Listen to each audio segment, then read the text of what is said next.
Welcome, ladies and gentlemen, to is it episode 12, 11? I'm not sure. Well, regardless, never wrong, maybe right. Episode 11 or 12. The title will be correct. Whatever the title says is the correct number for the episode today. And today is our week 2 NFL recap. Tons to go over, tons of huge games yesterday, some surprise results, some results that were as expected, and so forth.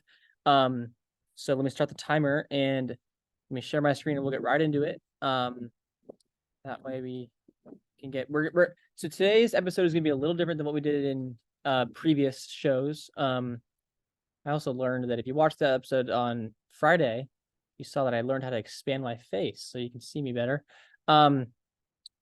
So all right, there we go on that.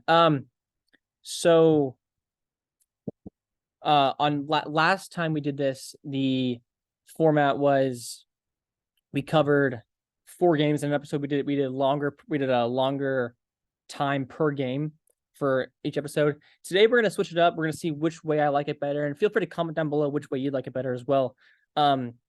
For today we're going to do more games in the episode, shorter duration per game. So instead of talking 7-8 minutes on the game, we'll talk 3-4 minutes on the game and give our thoughts and what we think each team was good at, bad at, improved, this, that, all that sort of stuff. And yeah, without further ado, let's get into our episode preview. So, okay, episode preview. What's on deck for today? We're going to cover these 7 games right here. As you can see, the Cowboys hosting the Jets, 49ers at the Rams, Ravens at the Bengals, Chiefs at the Jaguars, Seahawks at the Lions, Giants at the Cardinals, and Dolphins at the Patriots. So let's get into the first game. The Jets at the Cowboys, 30-10 Cowboys win. This is a thorough, dominant win in dominant fashion. Zach Wilson had 3 picks. The Cowboys defense had 4 takeaways if you count the fumble from Micah Parsons that was really a non-touchdown because he was down by contact, but still an incredible strip sack. Or not strip sack, just strip on Dalvin Cook, I should say. CeeDee Lamb was phenomenal in this game. He had 10, or was it 11 or 10? It was 11 for 140. Cowboys played turnover free. Got to give credit to Dak Prescott where it's due. He has played clean football recently. He's 2 games so far, 0 turnovers. Now we did have a scary pass on the sideline to Sauce Gardner. Should have been picked off. It would have been pick 6 for that matter. But nonetheless, credit to him for playing clean football. There's plenty of times last year where he'd throw a ball and it would be off. It would be a good throw off his defender's hands. It'd be a pick. Maybe this is a little bit of a good cover coming his way this year. So that was that. The run game was not great. Largely ineffective. Tony Pollard averaged just under 3 yards a carry, which is not ideal when you're playing better opponents. Now, the flip side of that is that the Jets defense is very good. Having said that, you want to average about 3 yards a carry, no matter who you're playing. But so you want to see that at least above 4. Deuce Vaughn averaged 5.3, but that was only on 3 carries. So largely ineffective in the run game. As you play better opponents, you want to see that increased to at least above 4. The Cowboys pass rush, I mean, my goodness, has that been phenomenal. Let's see. Micah Parsons again yesterday had 2 sacks, had a pass deflection, 4 quarterback hits, had the strip the strip on Dalvin Cook on the rush to the left side. They had 3 picks, Draymond Curse, Trayvon Diggs, and Malik Hooker all at a pick. The level of pressure, I mean, I'm counting this up right now. 5 quarterback hits, 3 total sacks in the game, 7 pass deflection. I mean, the defense is phenomenal. Now I know your counter to that is, oh, well, they played Zach Wilson.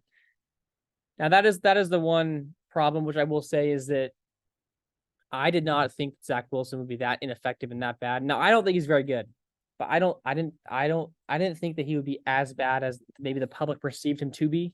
But looks like I was wrong on that. I think it's a combination of the Jets' lack of trust in him to throw the ball. Because I feel like, first of all, they can't run the ball. Because teams can stack the box against them because they know that Zach Wilson's not a threat to throw the ball. So I feel like it may cost you with a pick or 2, but you got to be a threat to throw the ball down the field because that'll make them take guys. That'll make all opponents take guys out of the box and put them in the back end, put 2 safeties back there, put an extra corner out there, whatever, to defend the pass. It'll lighten the box, allow for a better run game. And then when they stack the box, you can also run play action and throw the ball, et cetera, and have one-on-ones and that kind of stuff, which you trust Gary Wilson in a one-on-one against almost anyone. So I think that I think I would probably stick with him and do what I just said. But it's a tough spot because the Jets defense or that Jets roster is really well rounded overall. Good receiver, good backfield with Breece Hall and Dalvin Cook, phenomenal defense as we saw in Week 1 against the Bills. So all sorts of stuff. Let me move my face up here. But nonetheless, you'd like to see them be more aggressive. I feel like on the offensive end, I saw too many times yesterday where it was just hand the ball off 3 times and then punt the ball. That's not going to work.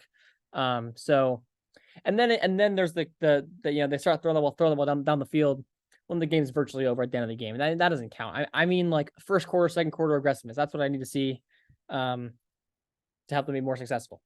Next game. 49ers at the Rams. Niners won 30-23. My goodness, miracle cover. If you had the 49ers minus 7.5, the line was kind of hovering around 7.5, depending on where you got it and depending on which team you had it on each side. You either got a brutal bad beat or a miracle cover, depending on what side you were on. Because there was 4 seconds left in the Niners decided, or the Rams decided to kick a field goal to make it a 7-point game. Now, the argument is that, well, if they get the field goal done in less than 4 seconds and then onside kick with 1 second, then they get a Hail Mary. There's that argument, but let's be real. 4 seconds is not enough time for a field goal and an onside kick. All that happened when the field goal was already long enough. So, but regardless, miracle cover or brutal bad beat, depending on which side you're on. Puka Nacua, 15 catches in this game today for 147. He's got, I believe it's 29 catches or something crazy. How many catches does he have in Week 1? Week 1 he had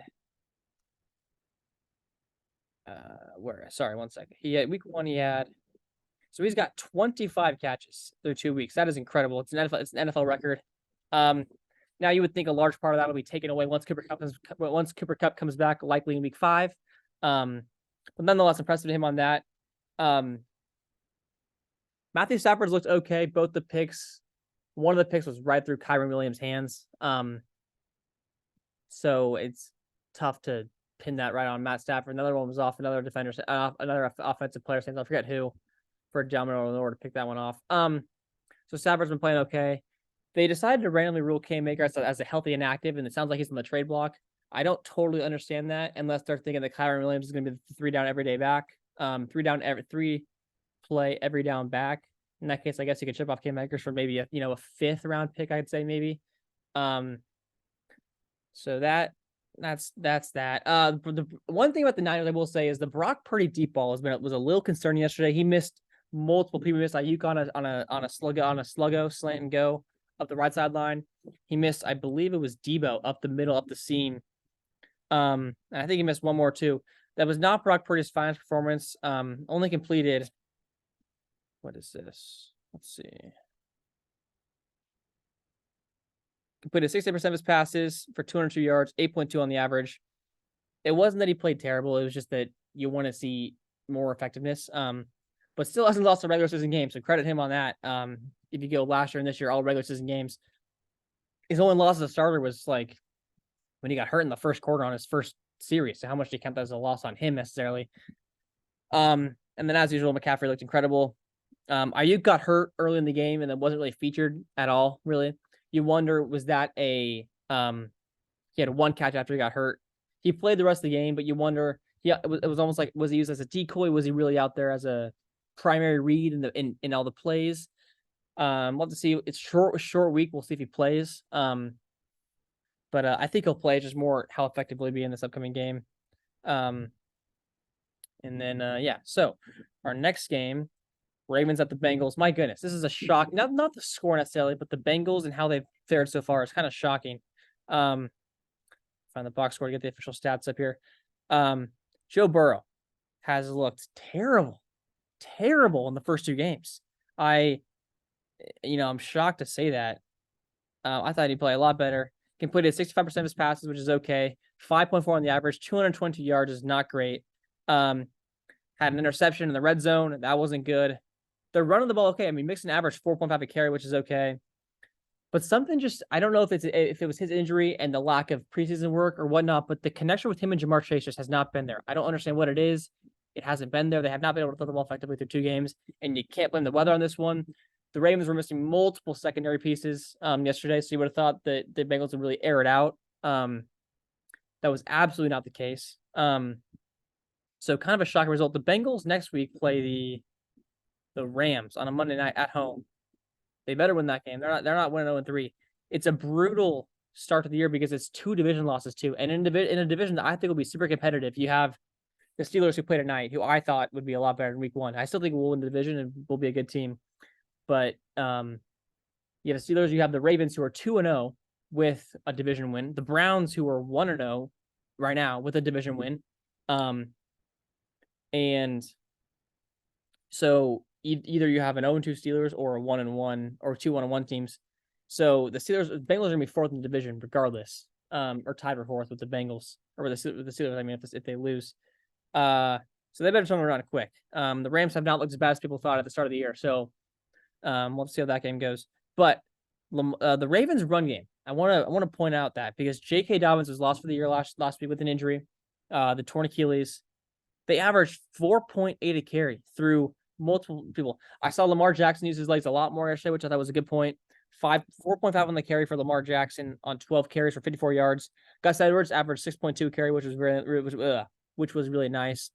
Even Justice Hill averaged 3.7, which isn't great, but when you can run the ball for 4.8 a carry on average for 37 times for 180, that's going to win you a lot of ball games, especially when you're Lamar Jackson not turning the ball over, finding a variety of weapons. There is 6 players with at least 3 catches. Mark Andrews returned. That's a big boost for them. Had a touchdown catch yesterday.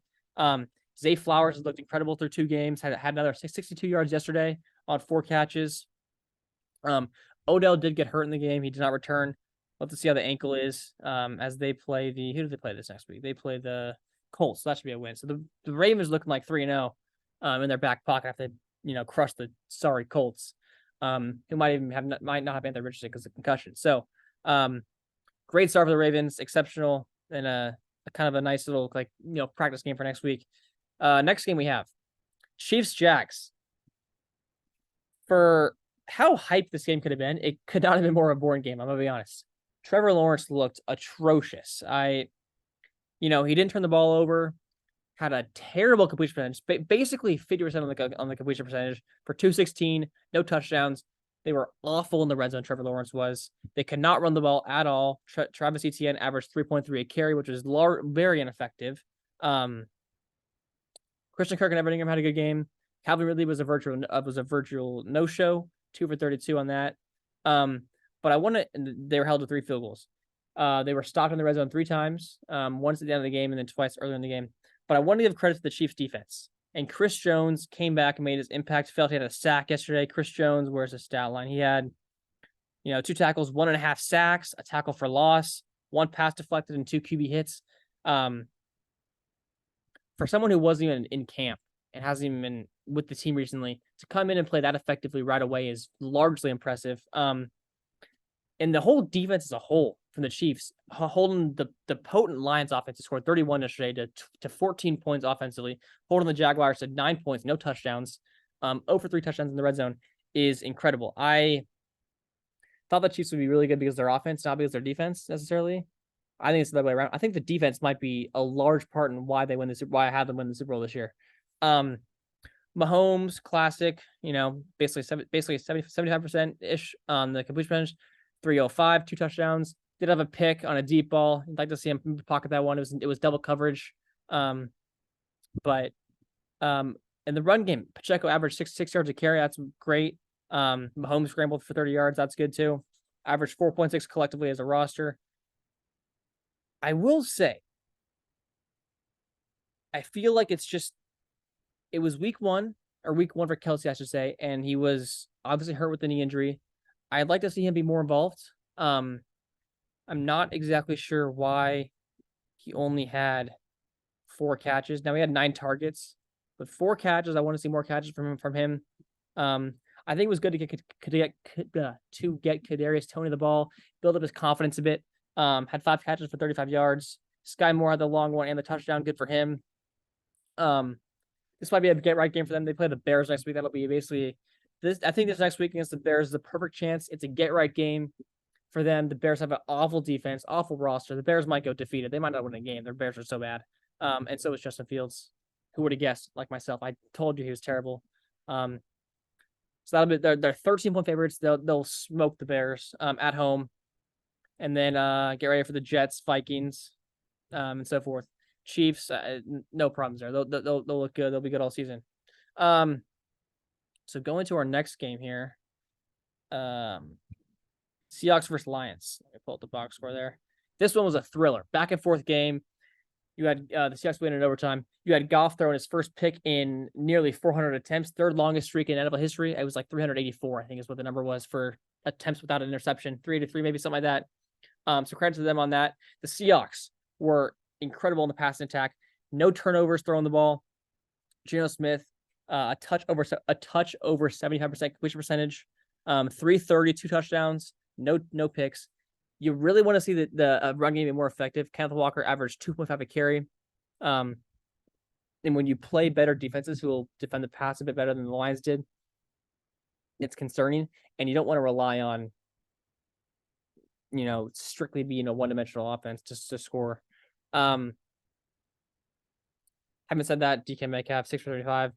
Lockett had a good game. Lockett had a good game too. Incredible touchdown catches. He dove for the pylon for the game winner. Had the incredible fade ball in the back left corner of the end zone. Credit to him on that. They're still kind of working in JSN. Only 5 for 34 on 6 targets. So there's that. And then going to the Lions to the ball, Jared Goff again was pretty good. Had an 80% completion percentage. If I did the math right, that's right? 28 divided by 35. Yeah, 80% completion percentage was great. Had the one pick, terrible as a pick 6. Game winner basically for the Seahawks.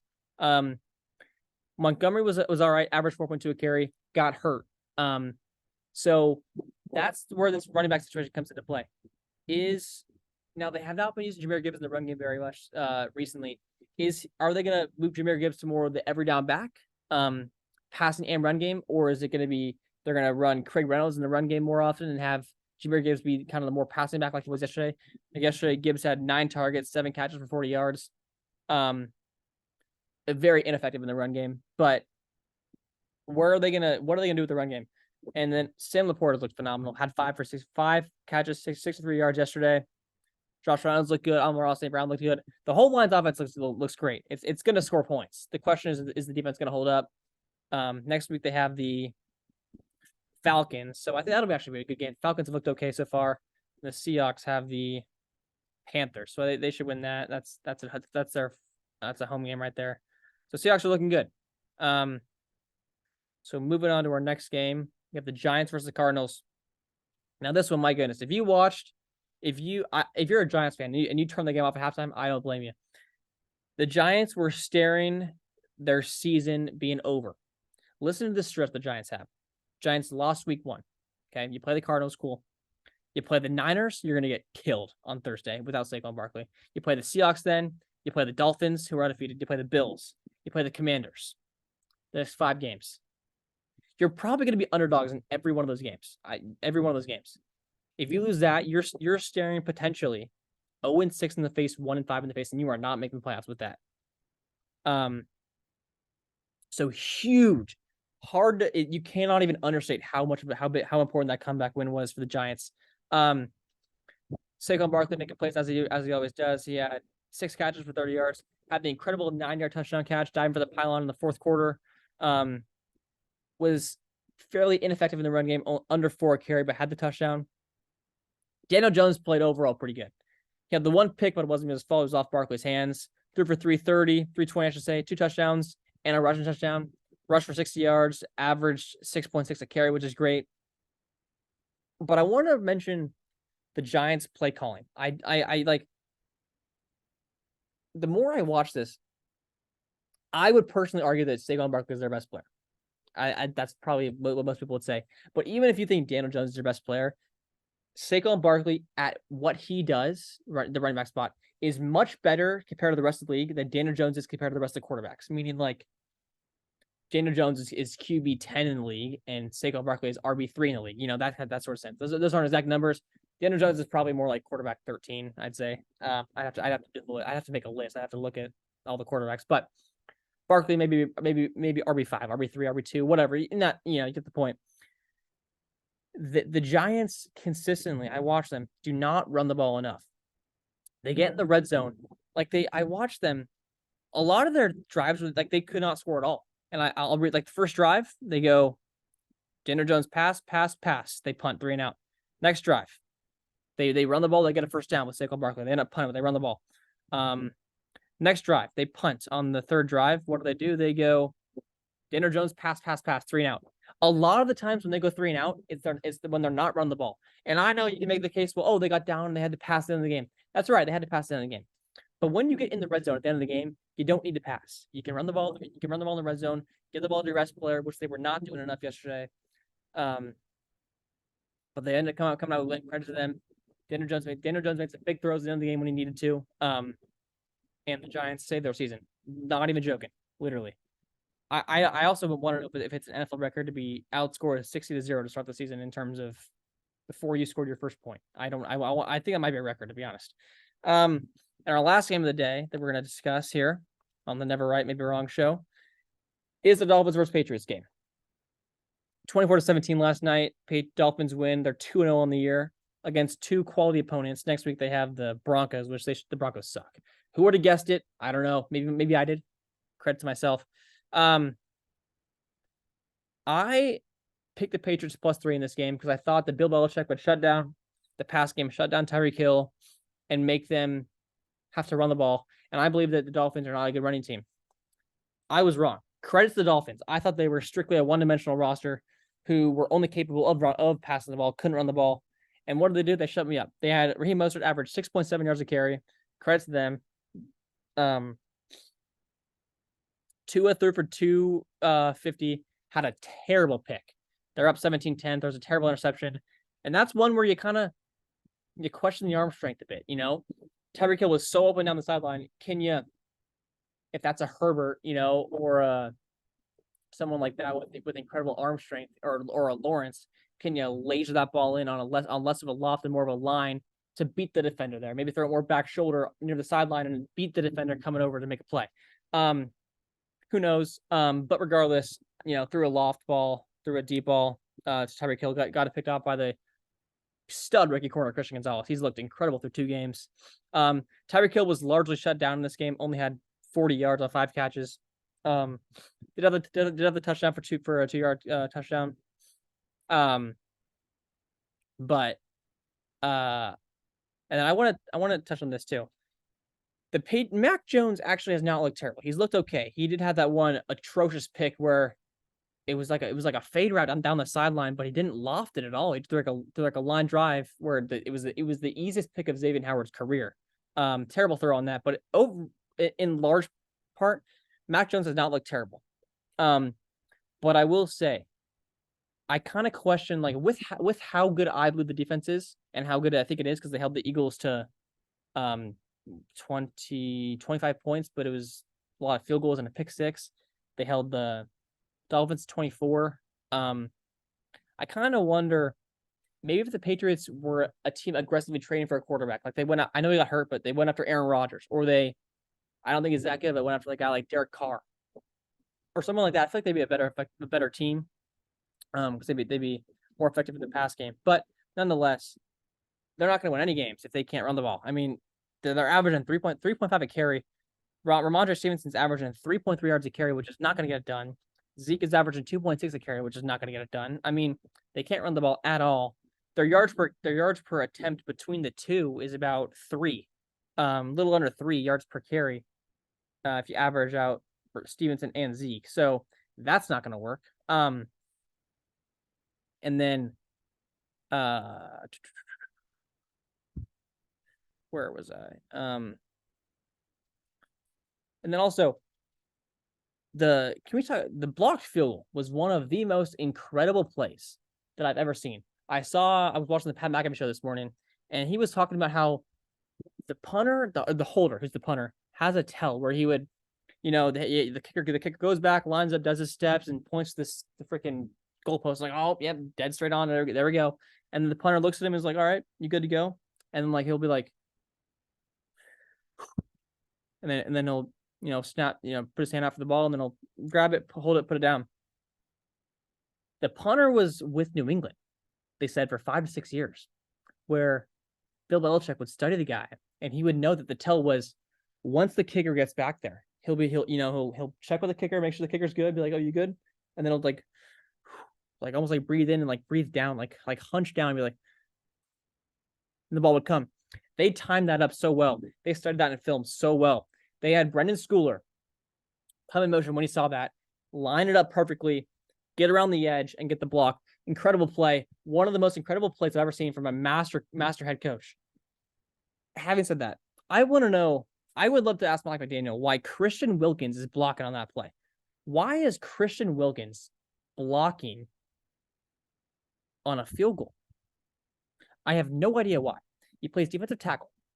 Put a tight end out there, put an extra lineman, put even a running back out there. I mean, I don't know, but put someone out there who's blocked before. I get it, he's a bigger body, but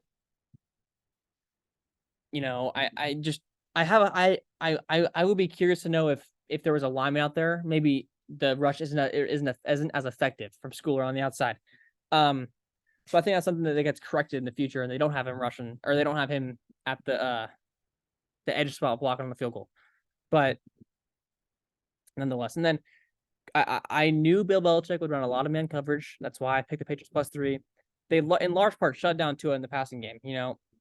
Only held to 250. Still, Tua played a good game. 250, had the one terrible pick, but in large part played a clean game, played a good game.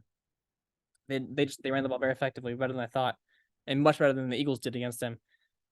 But the Patriots have the Jets coming up, which they have to win that game. I think the Patriots defense will shut down the Jets and Zach Wilson. The question is, can they hold the or can they score enough on the Jets defense? That'll be a good game. The Dolphins, the Dolphins play the Broncos, who they should kill. So they should be 3-0. The Dolphins are looking great. The Dolphins, I will be the first to admit, I was not very high on them going into the year. That's my fault. They have proved me wrong up to this point. They're 2-0. They beat what I think is a decent team in the Chargers, and they beat the Patriots, which I also think is a fairly decent team. So that's basically what we got going on so far. That's going to be it for the episode. We just beat the time by about a minute or so. So I want to thank everyone for tuning in to the week 2 recap. Feel free to comment down below what you thought of the games this weekend. Who played well? What was the best upset? What was the result you didn't expect, or what was your upset pick that maybe hit? Did your favorite team play well? Did they win? Did they lose? And why did they win or lose? And so forth. So thanks for watching. Don't forget, feel free to subscribe if you want to the channel. This will be on YouTube, and then you can also find the audio versions on Spotify or Apple if you ever want to go on those platforms for future, whatever you'd like.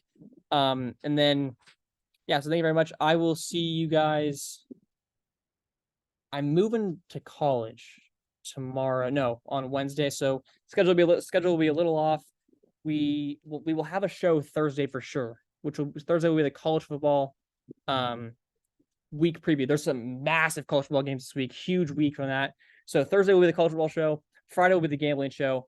We will have an episode out Tuesday or Wednesday. I'm not sure on Tuesday. I'm not sure what it'll be yet tomorrow, but I'll have something out tomorrow. So come back to the channel tomorrow, and I will see you guys tomorrow. Have a good one.